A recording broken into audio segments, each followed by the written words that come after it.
salut tout le monde, c'est Ena, bienvenue à vous, installez-vous confortablement. On est ensemble comme d'habitude pour une toute nouvelle vidéo de détente et de relaxation. Alors, je sais pas si vous vous rappelez, mais je vous avais présenté des jeux Chrono Clash. Donc c'était le jeu de cartes qui permettait de faire affronter par exemple Naruto à My Hero Academia ou Evangelion, et il y avait aussi Godzilla. Voilà, donc c'était un jeu de cartes. Aujourd'hui ça va être plus ou moins pareil, sauf que c'est un jeu de plateau qui a énormément de potentiel et de possibilités. C'est un jeu que je voulais acheter depuis un petit moment, il est sorti en français l'année dernière. Je l'avais mis totalement dans un petit coin de ma tête en me disant il faudra vraiment que j'achète et que j'essaye ce jeu. Alors la vidéo va être divisée en trois parties, donc déjà il y aura l'intro, ce que vous voyez actuellement. Ensuite il y aura l'unboxing, la découverte un petit peu du matériel. Et en troisième partie, vous aurez mon avis. Voilà, après avoir joué une dizaine de parties, je vous dirai clairement si ça vaut le coup ou si c'est pas terrible. Alors Unmatch, qu'est-ce que c'est au final? Eh ben c'est un jeu asymétrique, donc chaque deck est différent. Mais c'est pas un jeu de deck building, c'est pas un jeu où vous allez créer votre deck ou acheter des boosters, etc. Donc vous avez vraiment tout dans la boîte. Et ça c'est plutôt cool pour ceux qui n'ont pas envie de se lancer encore dans un énième jeu de cartes à collectionner. Bon, vous l'aurez compris, chaque deck est unique. Il y aura tantôt des combattants à distance, d'autres combattants au corps à corps. Il y aura des capacités spéciales pour chacun des personnages. Et je vous ai pas encore parlé des licences, mais il y a énormément de licences pour l'instant qui sont disponibles. Dans Unmatch, vous avez la possibilité de faire combattre Alice au Pays des Merveilles contre Arthur ou contre Sherlock Holmes ou contre les Raptors de Jurassic Park. Voilà, il y a vraiment tellement de potentiel. Bref, on va maintenant passer sur le setup ouverture pour découvrir un petit peu le matériel et faire l'unboxing. Voilà, donc à tout de suite. Ok, c'est parti pour la découverte et l'ouverture de Unmatch volume 1, donc combat de légende. Alors comme vous le voyez, on a Méduse, le roi Arthur, Alice et Simbad. Voilà, donc c'est un jeu d'Europe Tavio et édité par Yellow. Voilà, alors hop, la couve elle est pas incroyable, par contre les cartes elles sont beaucoup mieux. Alors battez-vous à armes inégales contre n'importe qui, n'importe où. Unmatch est un jeu de duel tactique, trépidant, opposant des adversaires surprenants. Choisissez votre héros favori, un champ de bataille et utilisez les capacités spéciales et le deck de cartes unique de votre héros pour l'emporter. Vous pouvez mélanger les héros et les champs de bataille des différentes extensions d'Unmatch.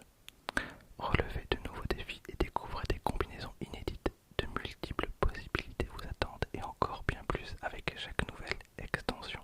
Alors, ça sera peut-être mieux comme ça. Tac, voilà. Hop. Alors pour les persos, on a le roi Arthur, la puissance d'Excalibur dans une main, Merlin et Cyrus marchant à ses côtés. Une voix inébranlable et un sens du sacrifice sont ses plus grandes forces pour mener à bien sa noble quête.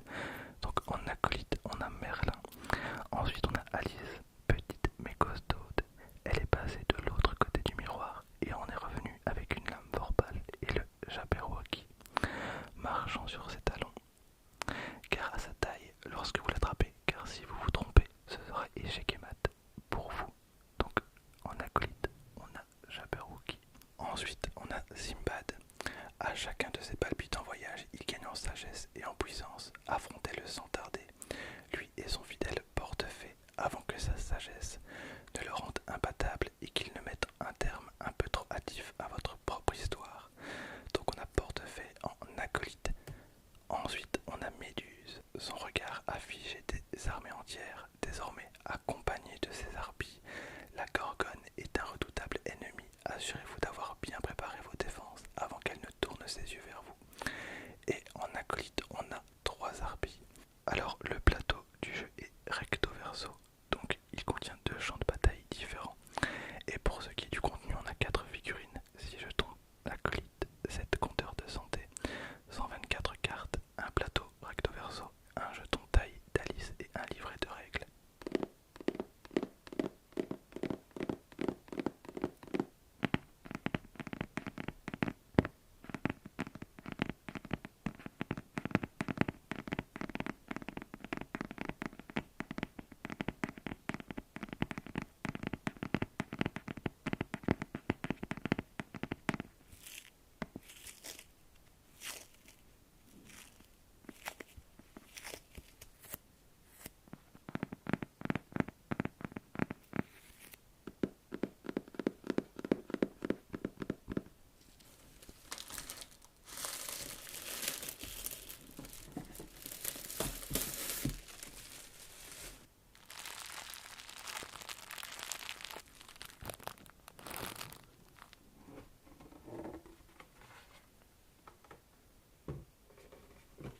Alors on commence avec le livret de règles.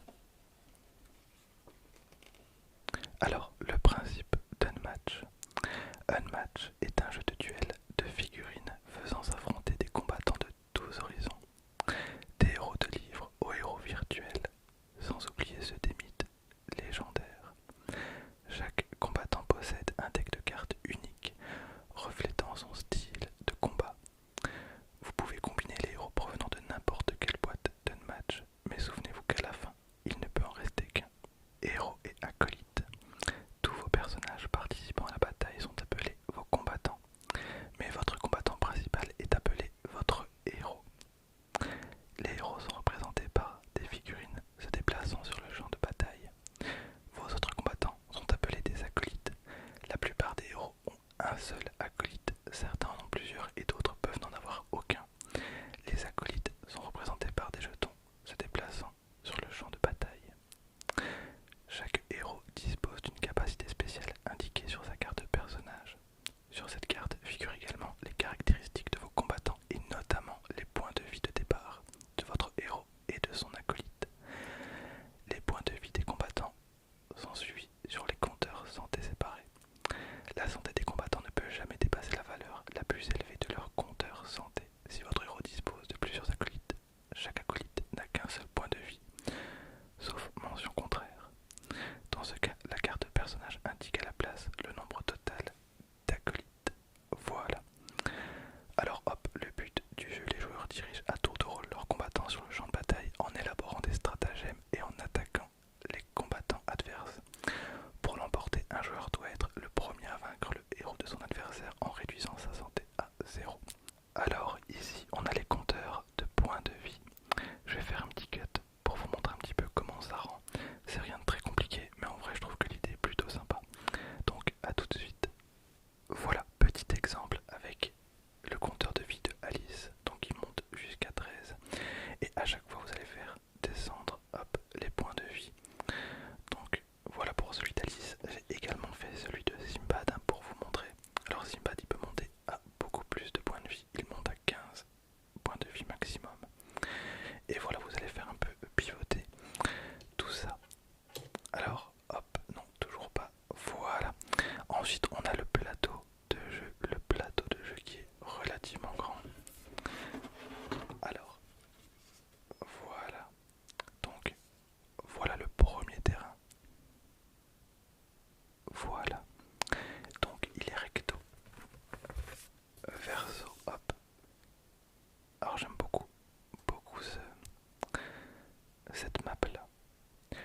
Voilà, alors dans chaque extension, enfin dans chaque boîte, vous avez un plateau avec, j'imagine, deux faces.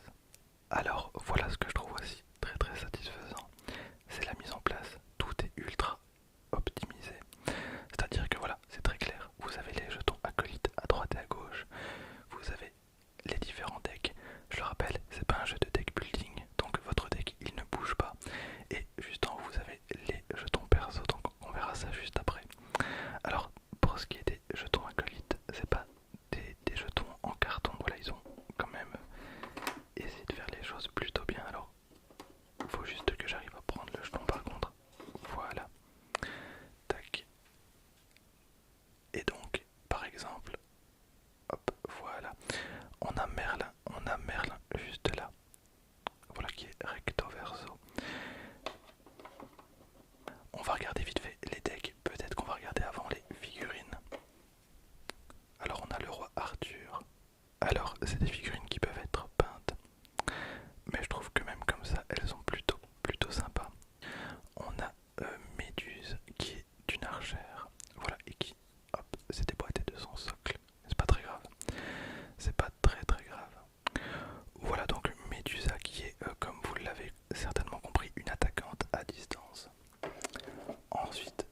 changer de taille. Voilà, donc on va pouvoir effectuer des actions. Je pense que les éclairs, c'est des cartes qu'on va pouvoir jouer directement. Donc mange-moi qu'on a 2 fois, je suis en retard. En retard. Après le combat, déplacer la liste de 5 cases au maximum, changer de taille. En fait voilà, on va devoir switcher un petit peu de taille. Ça va être plutôt cool. Alors cette carte on l'a quand même 3 fois. D'accord, on a bois-moi, piocher de cartes et changer de taille. Qu'on a 2 fois, on a la gueule qui mord. Alors là par contre, donc c'est pas Alice, c'est Jabberwocky. Ah, je sais pas du tout qui est Jabberwocky. Pardonnez-moi, donc on a les griffes qui happent. C'est un peu sombre. Ensuite on a tournant décisif. Donc tous. Très bien. Escarmouche, escarmouche. Avec une défense de 4. On a travaillé du chapeau. Après le combat, déplacé chacun de vos combattants de 2 cases au maximum et changer de taille. Et est-ce que le x2 c'est pas le nombre de cartes qu'il y a? Je pense que si. Donc ennemi, Manxiquet. Et là on aurait 3 cartes feinte. Donc on a feinte immédiatement. Annuler tous les effets de la carte. Annuler tous les effets de la carte de votre adversaire, pardon. Qu'on aurait 3 fois j'imagine. Et oui. Ensuite on a regroupement. Et je pense qu'on termine avec cette carte là. Voilà. Et bien écoutez, on a fait pour l'instant tout le deck d'Alice. Alors on enchaîne avec le deck de Simbad et Portefeuille. Voilà, alors il me tarde vraiment de pouvoir vous donner mon avis à l'heure actuelle. Bon, je sais pas le faire, mais vraiment, je suis trop content parce que ce jeu me fait de l'œil depuis tellement longtemps. Alors, hop, Simbad, donc c'est un attaquant de mêlée. Il a 15 de santé, comme on l'a vu. Lors d'une manœuvre, vous pouvez déplacer vos combattants de plus une case pour chaque carte de voyage dans votre défausse. Ok, donc c'est un perso qui va vraiment se déplacer de ouf. Ok, hop. Et le tour de jeu, là c'est pareil, normalement je pense. D'accord. Et c'est parti. Alors on a labeur et danger. Ensuite, bon là 4 fois, on a 4 fois cette carte. Ensuite, voyage retour x1. Donc j'imagine que les cartes qui sont x1 c'est vraiment des cartes très sympas. On a 2 fois richesse sans pareil. 3 fois par chance et providence. Je vous invite à mettre sur pause hein, si jamais vous voulez lire les cartes ou mettez la vidéo peut-être en fois 0,25. Ça risque d'être insupportable à écouter. Donc par chance et providence, d'accord. Voyage vers l'île qui était d'une baleine. D'accord, une carte qu'on a une fois. Ensuite on a presque la même carte. Voyage vers la vallée des serpents géants. Donc on a eu une seule fois. Voyage vers la créature aux yeux comme des charbons ardents. J'ai vraiment tellement hâte de découvrir tout ça. On a voyage vers les cannibales et la plante de la folie. Toujours plus. Voyage vers la cité des singes, mangeurs d'hommes. Ben, si vous savez pas trop quoi faire de vos prochaines vacances, je vous conseille pas non plus de partir en mer. Voyage vers la cité du roi de Serendip. Ensuite, répercussion majeure. Fois 1, partir d'un bond qu'on a 2 fois. Tirer profit fois 2. Donc après le combat, piocher une carte. Tournant décisif qu'on a 3 fois.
agiter.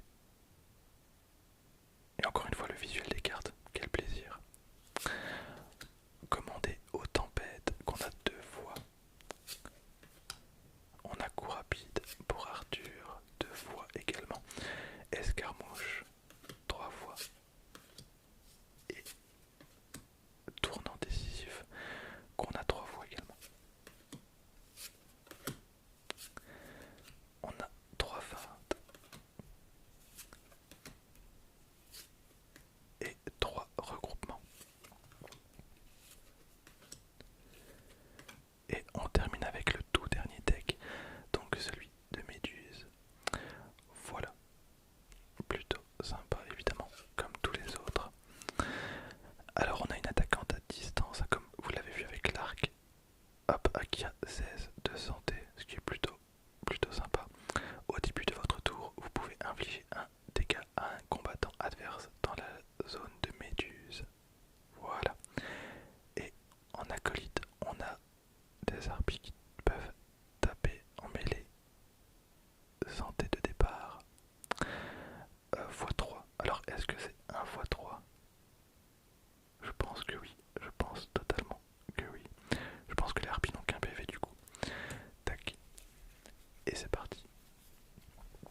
Alors on a le regard de pierre après le combat. Si vous avez remporté le combat, infligez oui dégâts au combattant adverse. Très très fort. Et on l'a 3 fois. On a 3 fois cette carte. Ben, je pense que ça doit être extrêmement fort. On a regard fugace. Surtout qu'elle peut attaquer à distance. Donc regard fugace qu'on a 2 fois. Sifflant et rampant. Après le combat, votre adversaire se défausse de une carte de son choix. Ok, je pense que ça va être un deck très très cancer. Je déteste les decks qui font défausser des cartes, vraiment.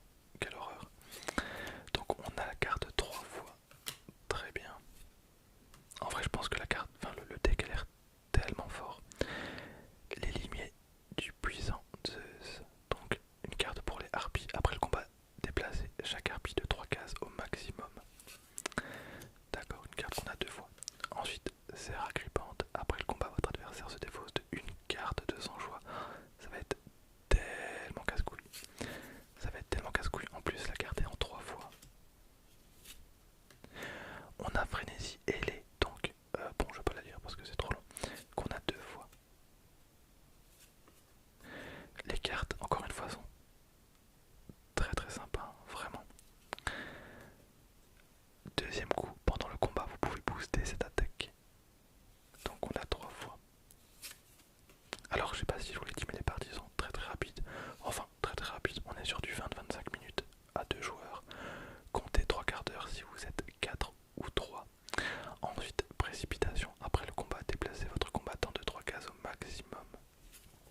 Ouais, donc en vrai ça va être très très compliqué je pense de pouvoir approcher Méduse. Et comme elle attaque à distance, ouais je pense que ça va être un peu compliqué. Ensuite on a tir ajusté, après le combat piocher une carte. Bon ça ils ont tous plus ou moins. Alors donc c'est une carte de défense et attaque hein, comme je vous l'ai expliqué tout à l'heure. Ensuite on a une feinte. Bon là on a les mêmes cartes à chaque fois. Il y a juste les artworks qui changent un petit peu. Et on a regroupement x3. Voilà pour l'ouverture et la présentation des cartes. Moi de mon côté maintenant je vais aller y jouer, je pense qu'on va y passer la soirée. Et je vous reprends juste après donc pour vous donner mon avis, même si je pense qu'il y a de grandes chances que mon avis soit très très positif. A tout de suite, à tout de suite, à tout de suite, à tout de suite. Voilà donc on se retrouve maintenant après plusieurs parties. Je pense que je dois en avoir fait une dizaine. J'ai joué tous les persos et je me suis battu contre tous les persos. Et honnêtement, je suis agréablement surpris. Alors je connaissais plus ou moins le jeu parce que je m'étais quand même vachement renseigné. Voilà, maintenant j'essaye vraiment de me renseigner au maximum plutôt que de claquer 30-40 balles dans un jeu que je vais pas aimer. Donc je savais plus ou moins que le jeu allait me plaire. Et honnêtement pour moi c'est un incontournable. Le jeu il est vraiment vraiment bien. Il est pas compliqué. Vous avez 2 actions à faire par tour. Parmi 3 disponibles, vous avez la manœuvre, vous avez l'attaque ou la possibilité de mettre des cartes actions. Voilà, c'est ultra ultra simple. On est loin d'un jeu jeu qui va s'éterniser. On n'est pas sur un Monopoly, on est sur des parties qui vont durer 25-30 minutes maximum. Un truc que je vous ai pas dit, c'est que une fois que vous défaussez vos cartes et que vous n'avez plus de cartes dans votre deck, dans beaucoup de jeux, généralement, on remélange, ça défausse et on refait un deck. Là, pas du tout. Si vous n'avez plus de cartes, votre personnage est épuisé et à chaque fois qu'il devra piocher, il va perdre 2 points de vie. Petit point positif, le jeu il est ultra simple à ranger. C'est pas un jeu où vous allez devoir trier vos cartes, etc. Non, vous prenez votre deck, vous prenez votre matériel, votre jeton personnage et tout s'emboîte parfaitement. Tout a un emplacement approprié. Bref, j'espère que ça vous aura plu. En tout cas, moi j'ai pris beaucoup de plaisir à faire cette vidéo et à jouer au jeu. Alors n'hésitez pas à mettre un like sous cette vidéo, c'est très très important. Pourquoi c'est important? Parce que ainsi je pourrais savoir si ça vaut la peine de faire d'autres vidéos sur Unmatch, comme je compte acheter les prochaines extensions. Je pense d'ailleurs aller chercher